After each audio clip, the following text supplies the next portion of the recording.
Bonjour à tous, bienvenue. Je suis très heureuse de vous retrouver. Je vois que vous êtes déjà super nombreux, près de 300. Salut à tous. Vous pouvez nous dire peut-être d'où vous nous écoutez ce matin. Moi, je suis installée à Bordeaux où le temps est variable. Très grand soleil ce matin et quelques nuages. Je suis super contente, même de Bordeaux, de pouvoir m'adresser à une si grande audience ce matin. Faites-nous un petit coucou. Voilà, d'où vous nous parlez? Ok, from Courbevoie, très bien. Euh, Montpellier, Dijon pluvieux, Bretagne Sud, Saint-Lô, Rennes, à Tours, Paris-Tougris, Le Mans, Descartes, Lyon, trop bien. Toulouse, la Bretagne en force, Toulouse en force. Super, je suis vraiment trop contente. Je vais faire vite parce qu'on a beaucoup de choses à se dire aujourd'hui. Le sujet, il est dense, il est important. Et puis, certains vont nous regarder en replay et j'ai pas envie qu'ils passent 15 minutes ambiance salle d'attente. Donc, rentrons dans le vif du sujet. Même à distance, je suis contente bien de vous parler d'un sujet qui doit d'une façon ou d'une autre vous trotter dans la tête. Des envies de changement. Envie de déménager, envie de changer de cadre de vie, envie de quitter son job, envie de se réorienter, envie de partir à l'étranger, seul, en famille, envie de créer sa boîte, etc., etc. Je me présente vraiment en quelques mots. Je suis Charlotte Pastureau. Je suis créatrice de la Banana Méthode, qui est un bilan de compétences génétiquement modifiées, qui mêle du coaching individuel et donc sur mesure à du travail en petits groupes, en promo. Et donc pendant 3-4 mois, je vais vous accompagner à trouver votre voie et prendre un nouveau départ professionnel. J'ai été consultante en management, formatrice en entreprise et coach certifié, donc pendant près de 10 ans. Et j'ai vraiment la réorientation professionnelle et la gestion de carrière mon intérêt principal. C'est pour ça que ce matin, je veux vous aider à répondre à une question légitime. Quand on a envie d'engager un changement de vie, en particulier se réorienter, eh bien, comment s'y prendre sans tout risquer? Bon, le format webinaire me permet de parler à beaucoup de monde ce matin, mais ce n'est pas le format d'interaction que je préfère. Je vous invite quand même à utiliser le chat. Vous avez commencé pour réagir, pour poser vos questions, et j'y reviendrai en particulier dans les 10 dernières minutes de ce webinaire. Et puis, je tiens à remercier aujourd'hui Laurent qui nous assiste sur la partie technique. Si vous avez des soucis de connexion ou autre, il saura vous aider. Et Yann qui nous fait un peu de modération. Pareil, il partagera quelques liens utiles et me permet il m'aide un petit peu dans la sélection des questions et commentaires que je traiterai à la fin. Merci à tous les deux. Bon, eh bien, c'est parti. Vous avez peut-être remarqué, j'ai volontairement ouvert le thème en utilisant l'expression changer de vie plutôt que juste changer de travail.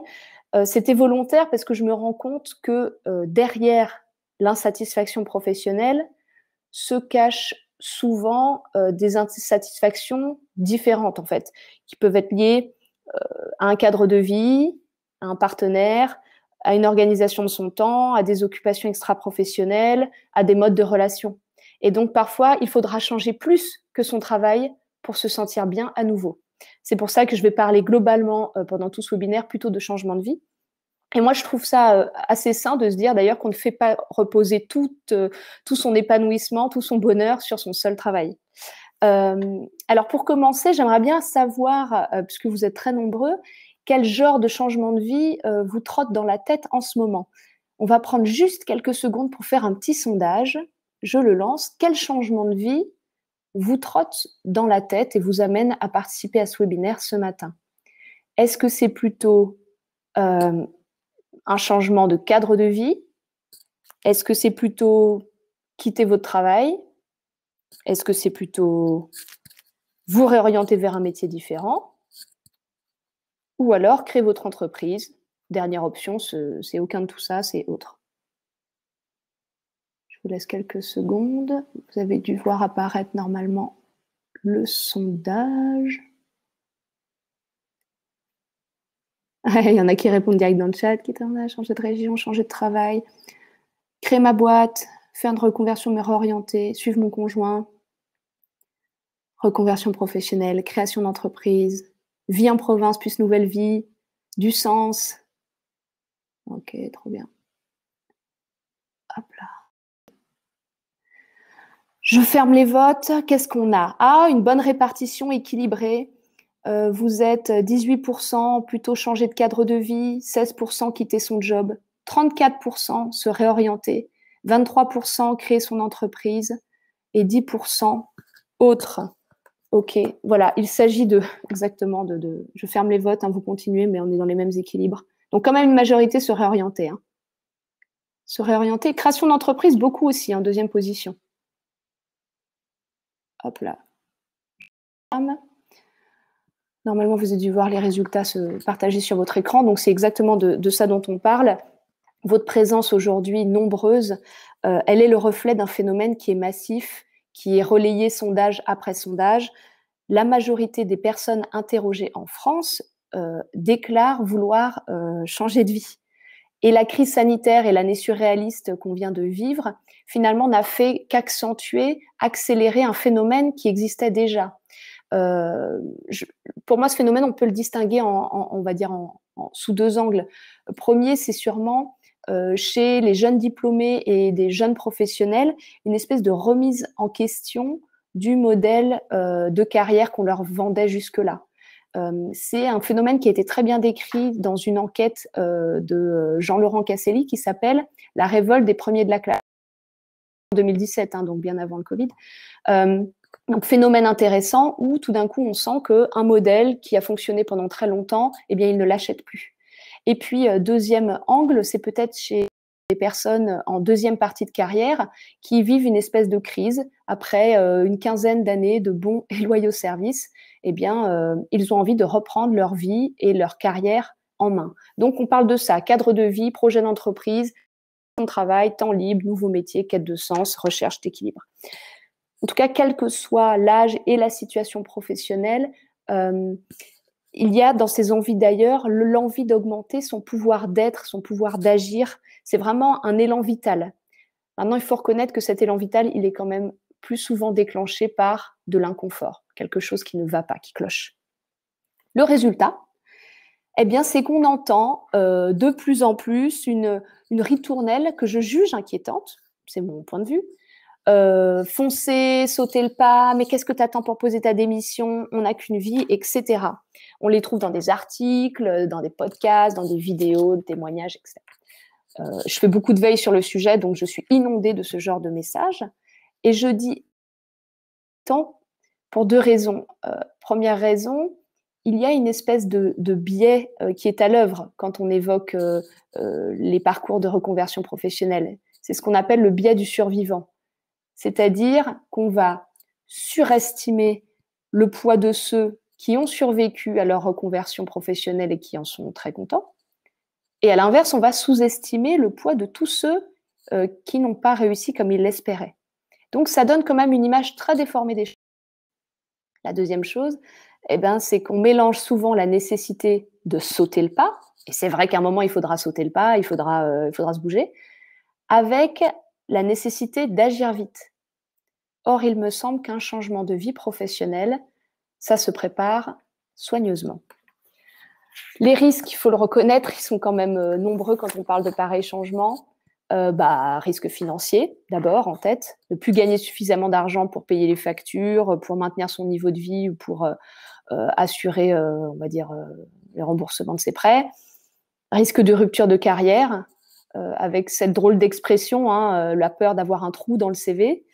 Risque de menacer l'équilibre familial, parce qu'il faut bien reconnaître qu'on est rarement seul dans pareilles décisions. Risque de sortir de sa zone de confort, parce que même si la situation d'avant ne vous semblait pas satisfaisante, au moins vous la maîtrisiez.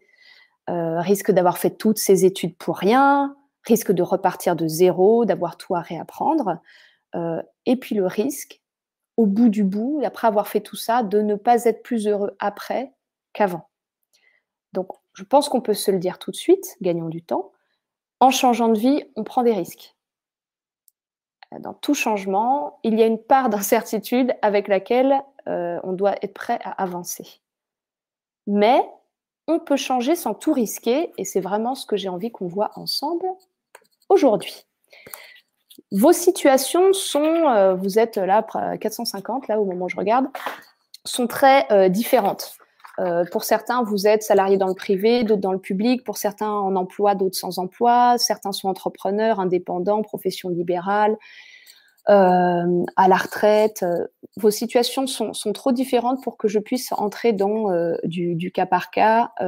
C'est pourquoi j'avais vraiment à cœur de vous proposer une démarche qui vous parlera à tous, qui vous aidera tous, si je puis dire, en tout cas avec laquelle vous allez tous vous retrouver d'une façon ou d'une autre.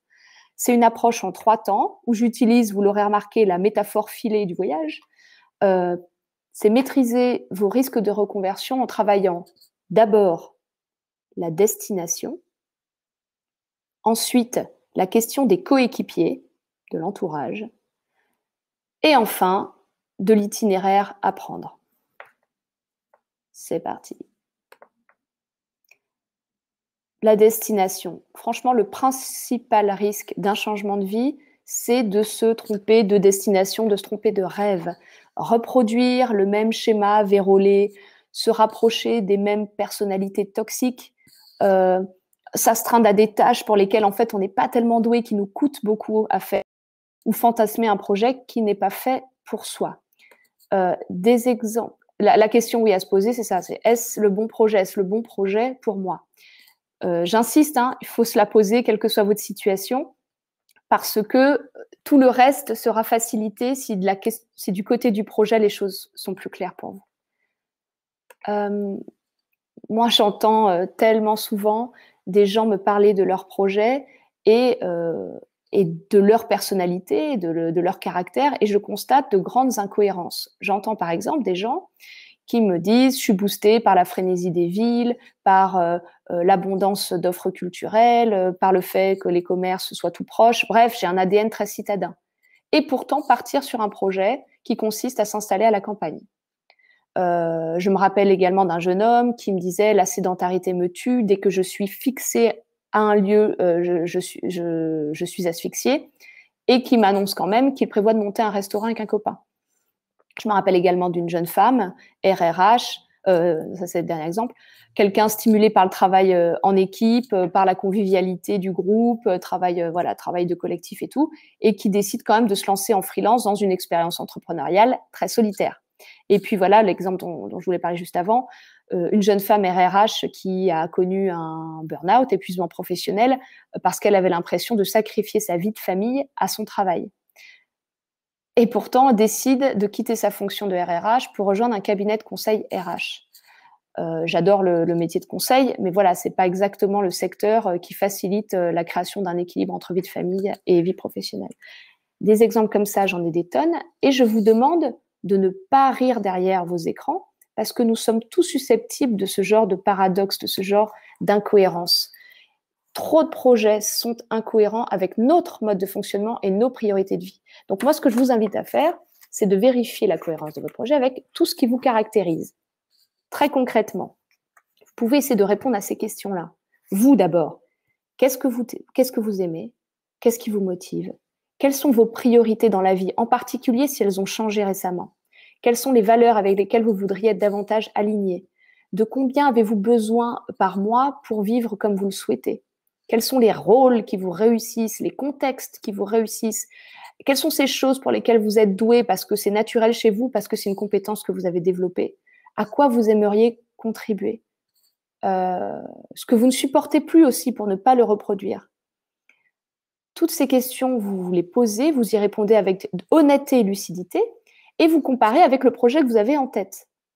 Il se peut, comme dans cet exemple, qu'il y ait une incohérence, comme là, par exemple, j'ai besoin de tant d'euros par mois pour vivre comme je le souhaite, je me rends compte que mon projet ne me permet pas d'atteindre cet objectif.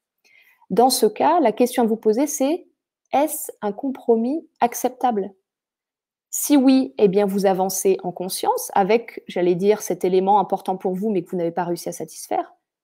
Ou alors, si ce n'est pas acceptable, vous réajustez votre projet, vous essayez de le réajuster pour qu'il satisfasse cet objectif important pour vous.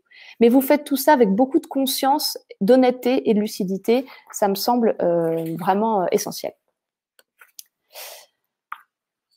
Ensuite, une fois que vous avez la destination, on peut se le dire, j'ai vu dans vos commentaires, hein, certains disent c'est déjà tellement difficile de savoir ce qu'on veut. Honnêtement, c'est le Graal. Pourtant, on sait que vous êtes rarement seul dans ce genre de et donc, le deuxième risque, je pense, il est quand même lié à l'entourage. Je vois, allez-vous envoyer la présentation ensuite? Si vous vous êtes inscrit, vous allez recevoir un lien de téléchargement du document après le webinaire. Les coéquipiers. La question à vous poser, c'est qui d'autre que moi est impacté? Vérifiez l'impact de votre projet sur votre écosystème. Votre écosystème, c'est le conjoint, les enfants, les parents, les amis, les collègues, les clients, anciens, futurs, l'employeur, ancien, futur, les concurrents éventuellement. Enfin, c'est vraiment au sens large toutes ces personnes qui, d'une façon ou d'une autre, sont quand même impactées par votre décision. Dans cet écosystème, il y a, et je vous le souhaite probablement, des alliés, des gens qui vous soutiennent, qui vous encouragent dans votre démarche. Chérissez-les, impliquez-les, appelez-les dès que vous avez un coup de mou. C'est hyper important de se sentir soutenu dans la durée. Et puis, plus que du soutien, vous vous rendrez compte que certains seront une vraie opportunité, pas un risque, hein, une vraie opportunité pour votre projet. Opportunité de collaboration, opportunité de mise en relation, de partage de réseau, opportunité d'aide logistique, opportunité d'aide financière, etc., etc. Donc, ces alliés-là, il faut les identifier, il faut les embarquer, il faut vous appuyer sur eux. Et puis, à l'inverse, il se peut qu'il y ait des personnes moins partantes, voire carrément résistantes, y compris chez vos plus proches. J'ai constaté chez beaucoup de mes coachés, eh bien que parfois le plus résistant, c'était leur conjoint. Donc, c'est pas évident d'avancer avec pareille résistance. Et puis, même si l'adversité en stimule certains, je pense que sur la durée, c'est vraiment dur d'avancer envers et contre tous. Mes suggestions. D'abord, comprendre les résistances de vos proches, de votre entourage. Car il y a peut-être quelque chose à en tirer. Il faut quand même écouter ce qu'ils ont à dire. Je prends un exemple. L'exemple tout à l'heure de la personne qui voulait se lancer en freelance. Si vos ont de vraies résistances par rapport à votre projet, et qu'en les questionnant, vous comprenez qu'ils craignent parce qu'ils savent que vous dépérissez quand vous êtes tout seul, vous manquez beaucoup d'autodiscipline, vous êtes stimulé uniquement quand vous avez un groupe, un collectif autour de vous. Je veux dire, parce qu'ils vous connaissent bien, ils craignent pour votre projet parce qu'ils ne le trouvent pas très cohérent. Je trouve que dans ce cas-là, ça mérite quand même d'être entendu. L'autre suggestion que je vous fais, c'est d'accompagner tous ceux qui vont devoir bouger avec vous. J'ai parlé d'écosystème, c'est systémique, ça veut bien dire que votre mouvement nécessairement va amener d'autres à en faire. Or, ils n'étaient pas forcément à l'initiative du projet. Ils ne partageaient pas forcément vos convictions. Et ils vont pourtant devoir bouger, ils vont être impactés. Donc, leur peur, je pense, mérite d'être entendue. Accompagnez-les. Peut-être finalement que ces résistances-là deviendront demain bien, de vrais soutiens. Bon. Et enfin, il faut le dire parce que ça arrive, vous avez peut-être pris le temps d'écouter les autres, vous vous êtes mis à leur place, vous avez cherché des solutions, vous avez accompagné autant qu'on proposé des compromis. Et puis, vous faites quand même toujours face à de la négativité, à des tentatives pour vous décourager. Là, il s'agit peut-être moins de vous et de votre projet, mais de ce que ce projet renvoie à votre entourage.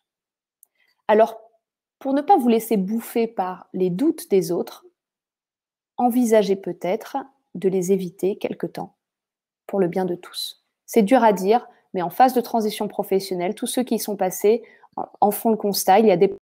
Et voilà, il faudra savoir prendre un peu de distance.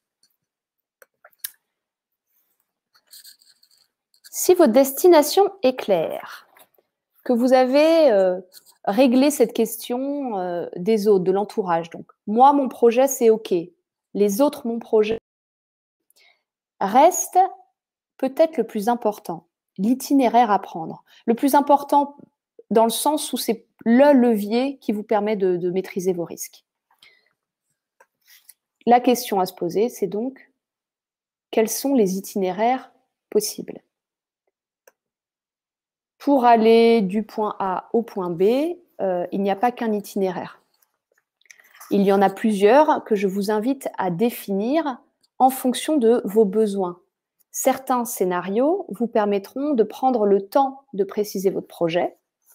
Certains vous permettront de tester votre idée avant de sauter le pas, parce que vous êtes plutôt comme ça, vous êtes plutôt du genre à avoir envie de tester avant de sauter le pas.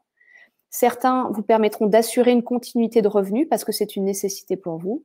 Certains vont vous permettre d'avoir le temps de vous former, parce que votre projet suggère une longue reformation, ou d'autres encore de financer votre formation, parce que vous n'avez pas le budget pour. Et puis parfois, vous aurez besoin de tout ça à la fois. Vraiment, envisagez votre changement de vie, votre changement professionnel, comme une série d'options que vous devez mettre sur la table, noir sur blanc, en fonction de vos objectifs. Je vais vous proposer un outil que je trouve très utile pour vous aider à faire cet exercice-là. Ça s'appelle l'arbre de décision. L'arbre de décision, outil très précieux d'aide à la décision. C'est vraiment une approche rationnelle qui permet d'un point de départ à arriver à différentes options en fonction. Ici, le point de départ, c'est le même pour tous. Je veux changer de vie. Ensuite, on peut distinguer 3 cas de figure. J'ai essayé de prendre 3 cas de figure qui couvrent autant que possible la diversité de vos situations. Premier cas de figure, je suis en poste. Deuxième cas de figure, je ne suis pas en poste. Troisième cas de figure, je suis entrepreneur. Donc, plutôt premier cas de figure salariat, deuxième cas de figure hors emploi et troisième cas de figure emploi non salarié. OK, un point de départ, 3 cas de figure. Les questions à vous poser, selon moi, qui vous permettre de distinguer les options qui s'offrent à vous sont les suivantes. Si vous êtes en poste, la question à vous poser, c'est « puis-je rester ?» Et la question, elle mérite d'être posée. Car pour certains, en syndrome d'épuisement professionnel ou victimes de harcèlement au travail ou d'un mal-être profond au travail, ce n'est pas une option que de rester en poste. Et puis pour certains, surtout, la fin du contrat n'est pas non plus choisie. Licenciement, plan de départ, fin d'un CDD, etc. Donc, question à se poser, mais puis-je rester? Pour les autres, qui ne sont pas en emploi ou qui sont entrepreneurs, la question qui me semble nécessaire pour distinguer les options qui s'offrent à vous, ça va être « ai-je de l'argent de côté ou le soutien financier de proches pour me financer pendant cette période, ou suis-je éligible à l'allocation de chômage de retour à l'emploi ?» OK. Les réponses à ces questions, vous l'avez bien compris, elles vont nous permettre de distinguer les options qui s'offrent à vous. Dans le cas où vous êtes en poste et qu'à la question « puis-je rester ?» vous répondez « oui », vous pouvez rester en poste. Les options qui s'offrent à vous, elles sont quand même super intéressantes. Ça signifie que vous pourrez préciser votre projet en conduisant un bilan de compétences, en menant des entretiens exploratoires auprès de personnes qui vous intéressent, en conduisant des immersions dans des champs professionnels pareils qui vous intéressent et qui font peut-être l'objet de votre orientation. Alors évidemment, tout ça sur votre temps libre uniquement. Mais déjà, c'est énorme de pouvoir prendre le temps de préciser son projet. Vous pourrez peut-être tester votre idée. Alors quand on est en poste, on n'a pas pareil un temps illimité, mais peut-être que ce qu'on appelle un side project est possible, un projet à côté, c'est-à-dire qu'à côté de votre emploi principal, vous lancez et menez un projet, plus d'ailleurs pour voir ce que ça donne que pour tout de suite avoir un résultat important, mais ça vous permet de faire un premier pas dans la réalité. On sort de la théorie, on sort de la planification, on est déjà dans le concret. L'intrapreneuriat aussi peut être une option quand vous êtes en poste. L'intrapreneuriat, c'est vraiment vivre une logique entrepreneuriale à l'intérieur d'une organisation. Énormément d'entreprises s'intéressent à cette approche et organisent aujourd'hui les conditions pour vivre l'intrapreneuriat.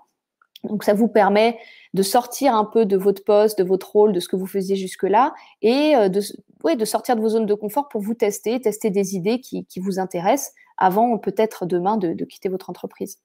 Et puis l'auto-entreprise, la micro-entreprise sont également des options pour se lancer à côté de votre poste principal. Vous pouvez également profiter d'être en poste pour vous former. Alors, éventuellement avec la participation de votre employeur, il existe de nombreux dispositifs d'entreprise pour la formation, dans le cadre du plan de développement des compétences, les actions collectives qui sont, elles, définies par votre branche, etc., etc. Ça peut être une idée, honnêtement, de profiter d'être en poste pour développer ses compétences et même faire financer une partie de sa formation. Et puis sinon, ça peut être également toujours se former, mais à ce moment-là sur votre temps libre. La seule limite, c'est qu'il y a des formations que vous ne pourrez pas faire parce qu'elles sont incompatibles avec votre temps de travail, naturellement. Des très longues formations temps plein, on ne peut pas les envisager quand on est en poste. Ou alors, carrément, négocier un congé sabbatique. Dans ce cas-là, vous aurez le temps, mais vous n'aurez plus le revenu qui va en face. L'avantage du congé sabbatique, pareil, quand on a un peu besoin de sécurité, c'est qu'il vous permet de partir, de vivre ce que vous avez à vivre et d'en tirer un bilan au point qu'à la fin, vous pourrez dire bah, c'est pas ce que je pensais, je retourne dans mon entreprise et à mon poste, puisque dans le congé sabbatique, naturellement, votre poste est maintenu jusqu'à votre retour. Donc, on le comprend, le scénario que je viens de détailler, il a d'énormes avantages. Le premier, c'est quand même qu'il offre beaucoup de sécurité. Et le deuxième, c'est qu'il permet une transition douce. Et c'est très adapté à certaines personnalités qui le vivent bien justement parce que ça se fait en douceur. C'est un scénario qui me semble particulièrement adapté quand on a besoin de préciser son projet. Quand ce que j'ai évoqué tout à l'heure en parlant de la destination, quand ça n'est pas très clair, clairement, c'est un scénario à privilégier. Mais ce scénario n'est possible que si votre état de santé, votre situation au travail le permettent naturellement. Si vous répondez à la question « puis-je rester » quand vous êtes en poste, si vous répondez non, dans ce cas, eh bien, vous entrez dans le cas de figure que je vais voir tout de suite, c'est-à-dire « je ne suis pas en poste ». Si vous n'êtes pas en poste, je vous l'ai dit tout à l'heure, selon moi, la bonne question à vous poser, ça va être la question de l'argent. Ai-je de l'argent de côté? Ai-je le soutien financier de proches? Ou alors, suis-je éligible à l'allocation chômage de retour à l'emploi? Si vous n'êtes pas en poste et que vous avez de l'argent, que ça provienne d'une rente, d'allocation chômage ou de la rémunération d'un conjoint, là, vous êtes quand même dans un scénario idéal. Idéal dans le sens où vous aurez à la fois, pendant un certain temps en tout cas, une sécurité financière et en même temps, du temps, beaucoup de temps disponible. Ce qui vous permettra eh bien, de préciser votre projet, comme dans le cas précédent, bilan de compétences, entretien exploratoire, immersion. Là, j'allais dire quasiment sans limite, c'est-à-dire les explorations, les immersions. Vous pouvez prendre ce qu'il faut, contacter un nombre incalculable de personnes pour en savoir plus sur l'idée qui vous trotte dans la tête. Vous pourrez tester votre idée, par exemple, en faisant du bénévolat ou alors carrément de l'entrepreneuriat, mais aussi, on n'y pense pas assez, en faisant un stage de découverte. Je rappelle que le Pôle emploi peut être signataire d'une convention de stage. Alors, ce sont des stages malheureusement très courts, mais qui permettent quand même un pied dans une entreprise ou dans un secteur d'activité qui nous intéresse. Vous pourrez vous former, parfois avec l'aide au financement d'organismes publics, évidemment le Pôle emploi, mais également les régions. Et puis surtout, vous pourrez former, y compris dans des formations longues. Vous pourrez lancer votre entreprise sans avoir à vous rémunérer au démarrage, et ça, c'est quand même un énorme confort. Vous pourrez prendre le temps de trouver l'offre d'emploi qui vous donne envie, si vous sentez bien qu'il faudra un peu de temps pour conduire toutes ces candidatures. Bref, il faut reconnaître, c'est pas idéal le mot, mais c'est quand même un super scénario. Peut-on envisager un candidat qu'on ait un autre travail pour tester un autre job? Vous voulez dire signer ailleurs? Oui, je pense. Tout à fait. Je ne pense pas que ce soit exclusif, sauf si c'est précisé dans votre contrat. Si vous répondez non à cette question, c'est-à-dire que malheureusement, vous n'avez pas de rente, pas de conjoint pour vous aider, vous n'êtes pas éligible à l'allocation de retour à l'emploi, franchement, voilà, même en ayant cherché, vous n'avez pas de solution financière pour assumer pendant cette période de transition. La question, selon moi, à se poser, c'est: y a-t-il un moyen moins risqué d'aligner mon quotidien avec mes aspirations? Et sur la base de cette question et de cette réflexion, je vous invite à reconsidérer votre projet plutôt comme une transition par étapes. Et la première étape, elle consistera pour vous à retrouver des marges de manœuvre, à retrouver de la sécurité pour envisager la suite. Alors, retrouver des marges de manœuvre soit par l'emploi, soit par une activité entrepreneuriale plus rentable, mais il va falloir que vous preniez ce temps. Grossièrement dit, il va falloir pouvoir vous payer votre reconversion. Donc, envisagez cette période plutôt comme un investissement pour la suite. Restez bien entouré pour ne pas perdre de vue la destination que vous aviez définie et pouvoir bifurquer quand vous serez prêt. Mais voilà, prenez le temps parce que là, vous êtes dans une situation où, en tout cas, il me semble, puisqu'on parle de risque aujourd'hui, de reconversion de risque, c'est très risqué d'y aller et de sauter le pas dans ces conditions. Je reviens un instant, vous êtes nombreux à poser des questions à ce sujet, et puis on a vu quand même dans cette question de reconversion, l'argent un peu le nerf de la guerre, l'argent et la formation. La question du financement de la transition professionnelle, elle exige de vous que vous enseignez vraiment beaucoup. De nombreux dispositifs existent en France. J'ai fait une liste non exhaustive que je partage avec vous. C'est indispensable de vous renseigner parce qu'il y a des dispositifs pour vous former. J'ai envie de parler du CPF d'abord, le compte personnel de formation qui a remplacé le DIF, le droit individuel à la formation, en 2015. Le CPF, c'est votre porte-monnaie, on va dire, dédié à la formation. Vous pouvez le gérer en complète autonomie, sans avoir d'autorisation d'un employeur ou quoi. C'est quand même dans la formation, c'est une petite révolution. L'application, elle est simple. C'est vraiment son droit à la formation dans sa poche qu'on gère tout seul. J'ai évidemment envie de passer un message à ce sujet. On est le 30 juin, c'est le hasard, mais c'est la deadline, c'est l'échéance pour reporter ses DIF vers son compte personnel de formation. Ça veut dire que si vous avez travaillé avant 2015, à l'époque, vous aviez acquis des droits individuels à la formation, eh bien, ils n'ont pas été automatiquement reportés sur votre compte personnel de formation. C'est à vous de le faire manuellement. Vous connectez, créez votre compte CPF, c'est pas le fait. Vous connectez et reportez manuellement vos droits. Faites-le, c'est super important parce que ce sont vos droits, vous pourrez les utiliser demain, après-demain, enfin, c'est très rapide à faire en quelques clics, donc ne perdez pas cette manne. J'ai vu des chiffres délirants sur les sommes qui allaient être perdues par les Français parce qu'ils n'avaient pas fait la démarche. Yann, si tu m'entends, ah super, je vois qu'il met des liens, je t'invite à mettre un petit lien sur la démarche à suivre pour ceux qui sont concernés et qui n'auraient pas encore reporté leur DIF vers leur CPF. Ça, c'était pour parler du CPF.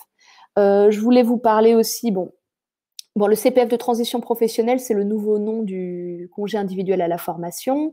Donc là, c'est vraiment pour prendre un congé mener sa transition professionnelle. On a promotion par alternance ou Pro-A, où là, c'est de la formation par alternance, en particulier auprès de personnes peu qualifiées. Il y a des rémunérations pendant les temps de formation proposés par le Pôle emploi ou en fin de formation. Enfin, il y a énormément de choses. Plan de développement des compétences et actions de formation conventionnées, là, c'est vraiment dans le cadre de l'entreprise. Donc, renseignez-vous auprès des ressources humaines de votre employeur. Ils ont de l'argent dédié à la formation. Ils cotisent tous les ans pour la formation, donc autant vous en servir pour avancer dans votre projet. Pour créer son entreprise, il existe aussi de nombreux dispositifs. J'en ai retenu 2. Le congé pour création ou reprise d'entreprise, hyper intéressant. Ça vous permet de prendre un congé pour développer votre projet entrepreneurial, mais au cas où ça ne fonctionnerait pas comme prévu, de retrouver votre poste à l'issue de ce congé. Donc, très intéressant. L'ACRE, l'aide aux créateurs et repreneurs d'entreprise, là, c'est vraiment une exonération de charges sociales pendant la première année de l'entreprise, très utile quand on démarre. Et puis, évidemment, pour prendre le temps de la reconversion, j'ai envie de parler de la démission reconversion.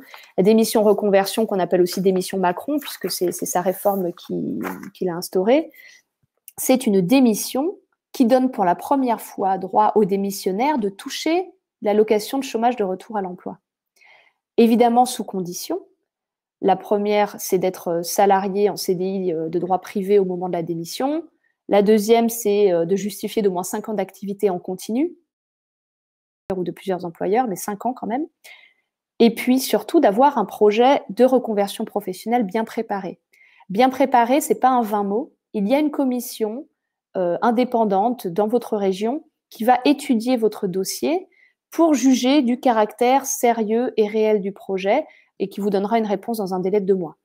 Ça peut paraître encore très long pour certains, mais ça reste un dispositif que je juge révolutionnaire parce qu'il nous permet de quitter cette habitude détestable en France qui consiste, quand un employé ose dire qu'il envisage de se reconvertir, eh bien de le pousser à l'abandon de poste.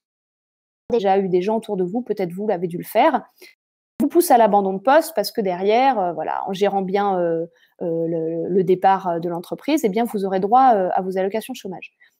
Là, avec démission reconversion, on accepte que quelqu'un qui veut changer de voie, qui veut prendre un nouveau départ professionnel, eh bien, il ait besoin de démissionner, de quitter proprement son équipe et son entreprise.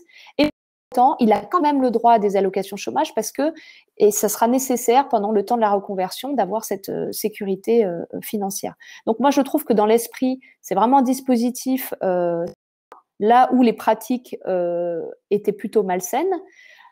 Le dispositif n'est pas parfait, un peu lent, un peu lourd encore, mais vraiment, penchez-vous sur la question. Là aussi, Yann vous a peut-être mis un lien. Il y a un site qui s'appelle Démission Reconversion. Allez y faire un tour, c'est bien fait. Vous verrez qu'il y a 2 formulaires en fonction du projet. Est-ce qu'il consiste à se reformer ou est-ce qu'il consiste à créer ou reprendre une entreprise? C'est ces formulaires que vous remplissez qui sont étudiés derrière par une commission. Transco, j'en parle pas trop parce que c'est le nouveau dispositif de reconversion professionnelle, de transition collective, parce que là, c'est plutôt les entreprises qui sont à la manœuvre dans le cadre de négociations sociales, où là, on va essayer d'accompagner la transition de personnes sur des postes peu porteurs vers des emplois porteurs du territoire. Et donc, on va pour ça leur payer des formations ou des VAE, validation des acquis de l'expérience, etc. C'est intéressant, mais j'allais dire, si vous n'êtes pas dans un secteur qui adhère à cette démarche, vous ne pourrez pas en bénéficier. Donc, vous voyez, énormément de dispositifs. J'en pas en détail de tout. Il y a un site, pareil, Yann a dû partager le lien, comment financer sa transition professionnelle. Vous avez chacun de ces dispositifs, vous pouvez cliquer, voir qui est concerné, comment m'y prendre, etc. En tout cas, il y a une chose qui est sûre, c'est à vous de vous renseigner. Ensuite, je vous invite quand même à vous tourner vers les conseillers d'évolution professionnelle, les CEP, là aussi, moncep.org, allez faire un tour. C'est un conseil gratuit, accessible à tous, salariés, indépendants, demandeurs d'emploi, etc. Évidemment, ce sont des gens qui ont beaucoup de travail et beaucoup de personnes accompagnées, donc ils n'auront pas un temps délirant à vous accorder. Mais ils connaissent ces sujets-là, ils connaissent ces dispositifs. Je suis sûre que leur éclairage pourrait être intéressant. Pour les cadres, vous pouvez carrément vous tourner vers l'APEC. Et pour les personnes en situation de handicap, vous tournez vers le CAP.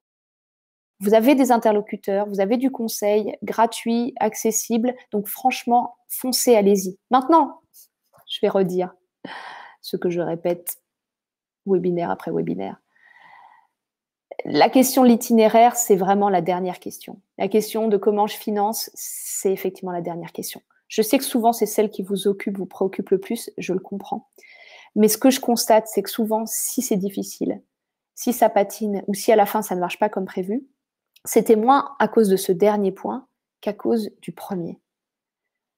Soyez méthodique. Avant de vous poser les questions de comment mon temps partiel, comment ma formation, etc., vérifiez que votre projet, il est réel, il est sérieux et il est pertinent compte tenu de vos objectifs, votre personnalité, vos modes de fonctionnement, les choses que vous aimez, que vous n'aimez pas, qui vous réussissent, etc. Tout ce que j'ai dit. Vérifiez que ce projet, il est solide, il a du potentiel. Une fois que vous avez ça, c'est vrai que le reste est important. L'entourage, on n'est pas seul, on doit s'entourer et puis on ne doit pas faire envers et contre tous. Et puis les itinéraires, comment je finance, quelle étape, c'est quoi mon calendrier, est-ce que je fais une reconversion en 6 mois, en 1 an, en 2 ans. Certaines reconversions vont être très longues parce que nécessité de se reformer pendant 3 ans, etc. Mais ça ne vient qu'à la fin parce que la destination, elle est claire, la destination, elle est cohérente avec ce que vous voulez, qui vous êtes et comment vous fonctionnez. Donc vraiment, dans cet ordre, j'insiste, est-ce le bon projet pour moi ? Qui d'autre est impacté? Et enfin, quels sont les itinéraires possibles? Je précise, avant de passer aux questions, je vous ai mis ici, pour aller plus loin, des ressources. Il y a aussi des ressources disponibles en ligne qui sont gratuites, donc n'hésitez pas quand vous vous posez des questions. J'ai mis un lien vers les vidéos où je partage des outils très, très pratiques pour vous aider dans vos projets de transition professionnelle, parfois plutôt en amont, c'est-à-dire quel est mon projet, qu'est-ce que je veux vraiment, et puis parfois dans la mise en œuvre de vos projets. Des podcasts, des articles, des témoignages, des événements que je partage 2 fois par mois dans la newsletter Les Banana News. Là aussi, n'hésitez pas à vous abonner. Vous allez sur le site bananamethod.com et vous vous abonnez. C'est gratuit, vous trouverez un tas d'infos. Et puis, j'ai remis le lien comment financer sa transition professionnelle avec tous les dispositifs. Vous cliquez et là, vous avez toutes les informations pour chacun de ces dispositifs. Voilà. Évidemment, si vous n'y arrivez pas seul, un bilan de compétences, un coach de carrière ou l'aide d'amis est nécessaire. En tout cas, ne restez pas seul avec ces questions précieuses. La vie, mine de rien, est courte et si vous avez envie de changer, vous avez quand même tout intérêt à le faire. Je vous propose, puisqu'il nous reste 5 minutes, d'aller voir un petit peu vos questions et de voir si je peux y répondre. Alors, comment connaître son mode de fonctionnement ? Quels sont les tests de personnalité fiables ? Oui, vous avez raison de poser cette question, puisque, comme je l'ai dit, pour moi, c'est le facteur du succès principal d'un changement professionnel réussi, c'est de repartir de soi. Pour connaître son mode de fonctionnement, je pense d'abord à regarder ce qui nous va bien, ce qui nous réussit.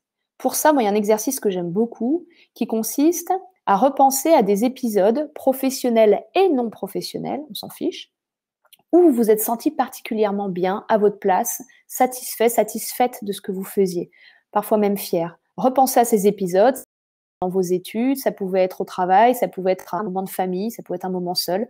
Pour certains, ça consiste à réparer, on s'est dans un tuto YouTube, à réparer le lave-linge. Pour d'autres, ça a été un grand oral devant une audience. Pour d'autres encore, ça a été la participation à un projet associatif, etc.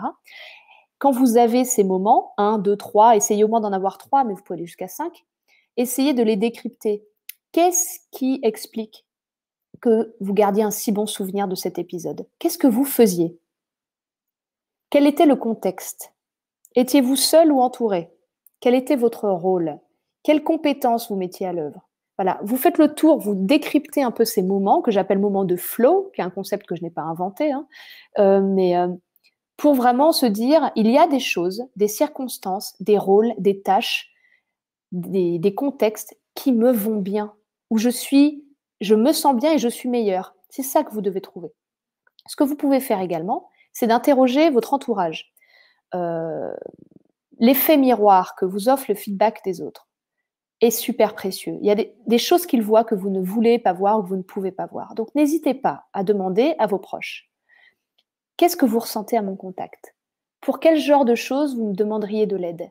Quelles sont selon vous mes plus grandes qualités? Qu'est-ce que vous appréciez en particulier chez moi? Qu'est-ce que j'ai de plus? Voir. Mais là, ça dépend aussi de votre capacité à prendre du recul, pas prendre tout comme argent comptant, mais leur demander qu'est-ce que tu me verrais faire d'autre? Si je ne faisais pas ça, qu'est-ce que tu me verrais faire d'autre? Et vous demandez ça à des amis d'enfance, des amis plus récents, à des membres de la famille, des anciens collègues, des gens de cercles différents pour faire un peu le tour de la question. En général, vous verrez apparaître quand même un dénominateur commun, des choses qui reviennent systématiquement et qui parlent de ce truc que vous avez, votre mode de fonctionnement, votre touche à vous. Et c'est évidemment autour de à la fois ces thèmes, ces compétences et ces rôles que moi, je vous inviterai à construire la suite. N'allez pas chercher forcément là où ça fait mal, là où ça demande beaucoup d'efforts, là où vous luttez ou là où ça vous coûte. Je ne sais pas pourquoi on a toujours envie d'aller là où c'est dur. Moi, je dirais plutôt, allez là où c'est facile pour vous. Vous êtes à votre place, vous avez un truc pour ça. Voilà, ça c'est un bon conseil. Test fiable, moi, le test que je préfère, c'est le test de la ProcessCom. Il est payant, mais il est fiable, puissant. Il parle à la fois de notre personnalité, de nos modes de communication, de notre façon de gérer du stress, de notre façon d'être managé et de manager. Il parle de notre ombre aussi, ces choses qui parlent de nous et qu'on n'aime pas toujours voir. C'est un inventaire de personnalité très, très riche. Il a été développé dans les années 70 par un psychothérapeute américain qui s'appelle T.B. Keller. C'est du lourd, voilà. Moi, c'est vraiment celui que je recommande. Après, MBTI est intéressant. Je sais qu'il y a des versions gratuites. Dites-vous toujours que les versions gratuites, malheureusement, c'est qu'on n'a pas accès à l'algorithme qui a été développé par les meilleurs. Donc, un renseignement, mais méfiez-vous quand même des tests en ligne gratuits. La présentation, oui, je vous ai dit, vous recevrez le lien vers le document à la fin. Quelles auto-alertes se donner lorsque tout le monde, famille et amis, adhèrent au projet avec un plus grand enthousiasme, parfois plus grand que celui qui porte le projet? Ah, c'est intéressant. Vous, en fait, avec ce message, vous avez déjà parlé de votre alerte. Vous êtes en train d'être alerté par le fait que votre entourage a l'air d'être plus enthousiaste que vous-même. C'est ce que je disais tout à l'heure. Parfois, votre démarche et votre projet, eh bien, ils vont déclencher des choses chez les autres qui parlent d'eux, qui parlent de leur envie, de leur peur, etc. Il est possible que votre projet, là, eh bien, il génère l'enthousiasme chez les autres parce que ça leur donne envie pour eux-mêmes, parce qu'ils auraient aimé faire la même chose. Il se peut aussi qu'ils vous connaissent très bien et qu'ils aient été malheureux de vous voir justement insatisfait au travail toutes ces années et soient super contents de voir qu'enfin, pas vous y allez. C'est peut-être juste du soulagement. Elle a trouvé sa voie, enfin et tout. Mais c'est vrai que ça interroge. Pourquoi vous n'êtes-vous pas plus enthousiaste? C'est la question que je me poserais. Ok. Quel dispositif existe pour les indépendants? Il existe un peu moins de choses pour les indépendants, mais quand même, c'est en train de changer. Par exemple, le conseiller d'évolution professionnelle, le CEP dont je parlais tout à l'heure, eh bien, vous avez tout à fait le droit de le contacter en étant indépendant et il saura vous orienter. Vraiment, faites-le. moncep.org. Comment savoir si mon DIF avant 2015 a été reporté? Eh bien, si vous ne l'avez pas fait, il a été reporté. Voilà, il faut vraiment le faire.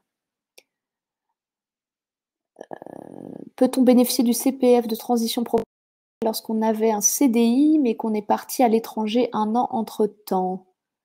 Oui, en fait, ce qui est intéressant avec le CPF, c'est que vous l'avez tout au long de votre vie. Donc, entre guillemets, quelles que soient les ruptures de carrière ou quoi, vos droits acquis sont des droits acquis. Maintenant, dans votre cas en particulier, il faudrait voir. Mais en tout cas, dans l'idée du CPF, c'est vraiment indépendant de la continuité de votre carrière. C'est les droits que vous avez acquis au moment où vous avez travaillé. Vous, en l'occurrence, vous avez été en CDI. Il est probable que vous ayez acquis des droits pendant cette période. Est-ce que le congé pour création d'entreprise permet de percevoir un salaire minimum, RSA, indemnité Pôle emploi? Ah, ça, mais si, le congé pour création d'entreprise, du coup, non, c'est pas du RSA, mais je pense que c'est une rémunération, mais à voir à quelle proportion, ça, j'en sais rien. La rupture Macron est-elle valable pour un agent territorial? Ah non, ça, c'est vraiment le point faible des dispositifs. C'est qu'ils sont peu accessibles aux personnes de droit public. Maintenant, je sais aussi que dans le secteur public, il y a des dispositifs particuliers et à part, mais du coup, vous devez vous renseigner du côté de votre organisme employeur. Mais c'est dingue. Même le CPF, par exemple, aujourd'hui, ne fonctionne pas pour les gens du secteur public comme pour les gens du secteur privé. Donc, pour se payer juste un bilan de compétences, par exemple, pour quelqu'un du secteur public, c'est très compliqué. Y a-t-il des limites d'âge pour la reconversion? J'ai 60 ans. Naturellement, non. Et j'ajouterais que votre âge est une contrainte comme il y en a d'autres, en fait, hein, comme quand on a des enfants, un prêt à rembourser ou un conjoint qui nécessairement doit travailler à cet endroit en France, etc. On a tous un champ de contraintes plus ou moins important avec lequel on doit avancer. L'âge est une contrainte, il faut le dire, dans la mesure où, par rapport à quelqu'un de 30 ans, vous ne pouvez peut-être pas faire tout ce que vous voudriez. Par exemple, engager une formation très longue ou quoi. Et encore, ça dépend de votre rapport à ce champ de contraintes. Il y a des gens qui s'engagent sur des voies très différentes de ce qu'ils avaient fait jusque-là et qui s'en sortent très bien. Et il y a des gens à 25 ans qui ont déjà l'impression que les dés sont jetés pour eux et qu'ils ne pourront finalement pas sortir du secteur dans lequel ils s'étaient engagés. Ce que je constate, c'est plus dans la tête qu'autre chose, c'est-à-dire quand on croit qu'on ne peut pas, que c'est impossible pour nous, que ce sera trop difficile, effectivement, c'est chaos, qu'on ait 25 ans ou 60 ans. À l'inverse, quand on est méthodique, quand on travaille bien son projet, quand on embarque ses coéquipiers et quand on définit avec beaucoup de logique les itinéraires, eh bien, on peut arriver à des choses super intéressantes. Donc, évidemment, 60 ans, la vie est encore longue. Je vous invite à engager une reconversion, mais comme pour tout le monde, avec méthode, sans tout risquer. Ces organismes pouvant nous venir en aide, je pense qu'on les a remises dans le chat, mais en priorité, pour les cadres, l'APEC, pour les personnes en situation de handicap, le Cap Emploi, pour tout le monde, le CEP, et puis évidemment le lien vers comment financer sa transition professionnelle qui va vous parler des dispositifs de formation, de financement, etc. Est-ce normal d'arriver en fin de bilan de compétences et d'hésiter encore sur le choix à faire? J'ai 3 options.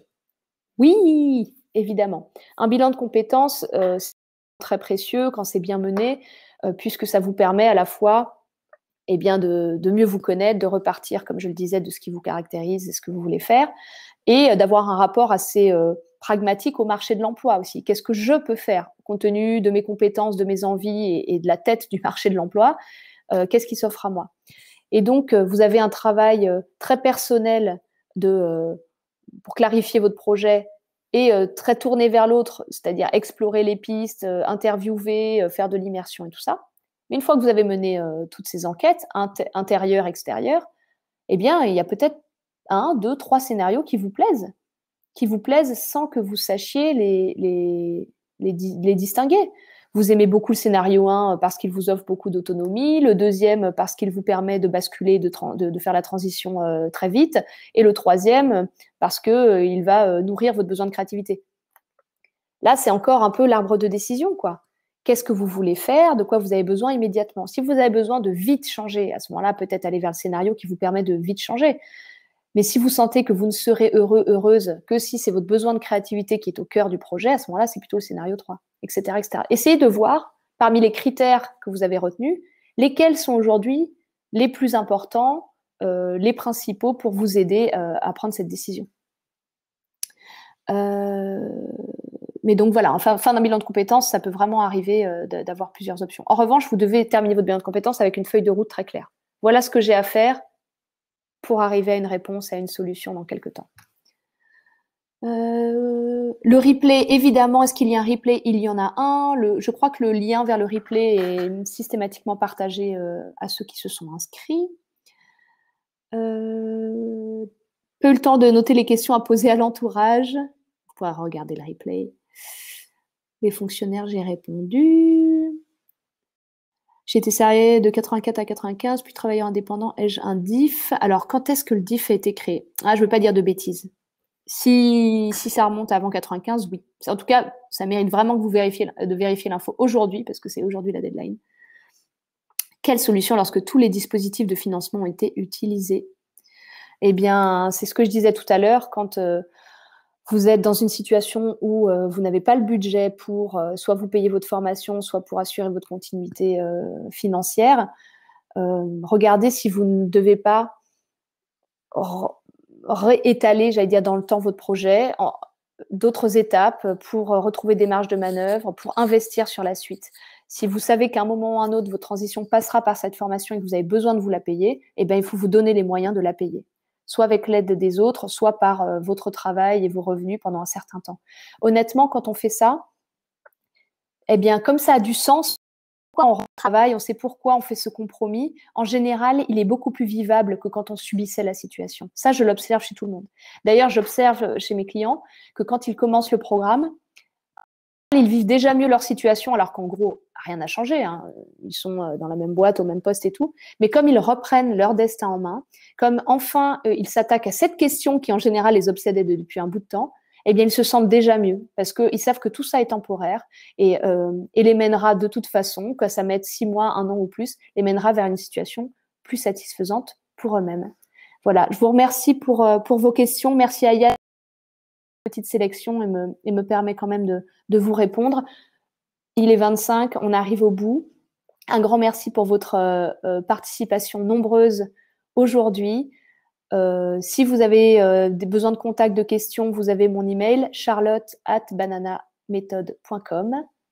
C'était un honneur d'être avec vous ce matin. Je vous dis à très bientôt. Au revoir.